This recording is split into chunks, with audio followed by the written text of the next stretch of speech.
an attempt to acquire control over the leadership of these institutions and organizations, especially those which are offered as opposition, especially those which supposedly are to stop this whole process from happening.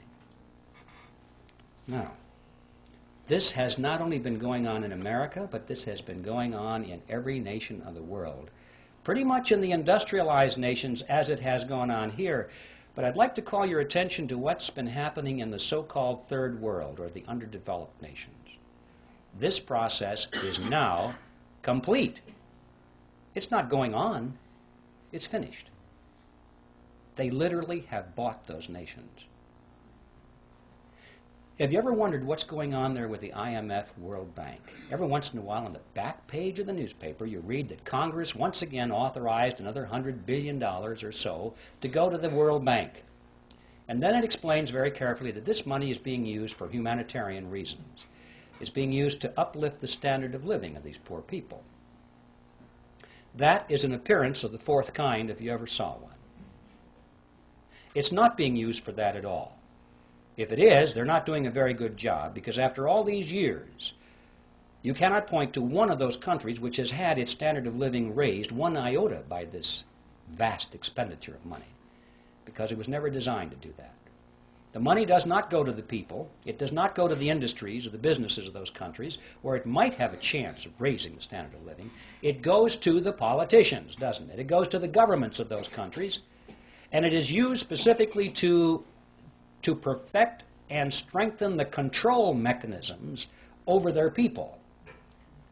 Usually this starts out as an inefficient dictatorship, but by the time they get the UN money, it ends up as an efficient dictatorship.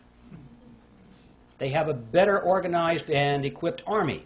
They have a better paid bureaucracy, more people in the bureaucracy. They have more ways of controlling their subjects. They have food chains that they can offer to their friends and deny it to their enemies.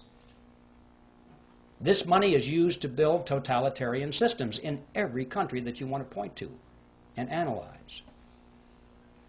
You see, these people, these leaders of these countries, for the most part, couldn't care less about the standard of living of their subjects as long as they live well. They live in their mansions, have their yachts, their jet aircraft, and they go to New York and live in the Waldorf Astoria while they attend United Nations meetings. They're very happy with that. They have no ideology. Communism, socialism, fascism, capitalism, what difference does it make? Where's the money?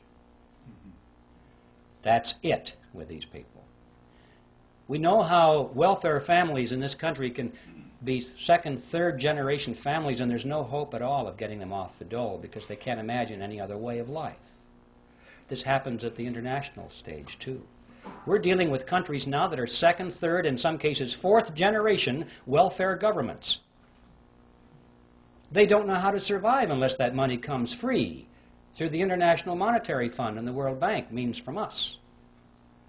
There's no way in the world they're going to break free from that.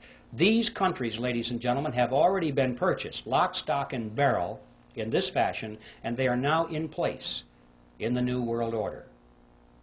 And they're simply waiting for us to show up. And that's the other side of the coin, because not only does this transfer of wealth to these countries from us not raise their standard of living, but it does in fact help to lower ours.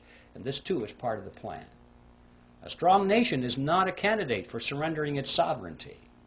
But if a nation can be brought to its knees, if it is hungry, desperate, if it has chaos in its streets, if it has political turmoil, then the people in that nation will much more likely accept any solution that's offered to them by their government or by a world government.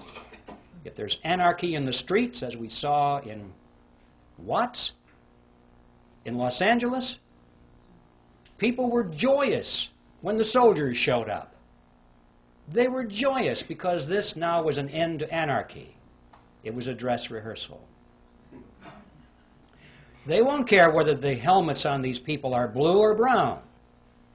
If it says UN on the side, that won't make any difference. They'll say, thank God for the UN, finally brought and restored peace to our streets.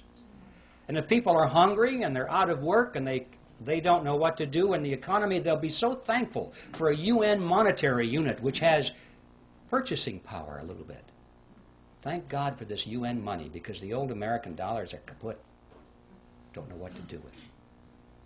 This is the plan, ladies and gentlemen, to weaken America.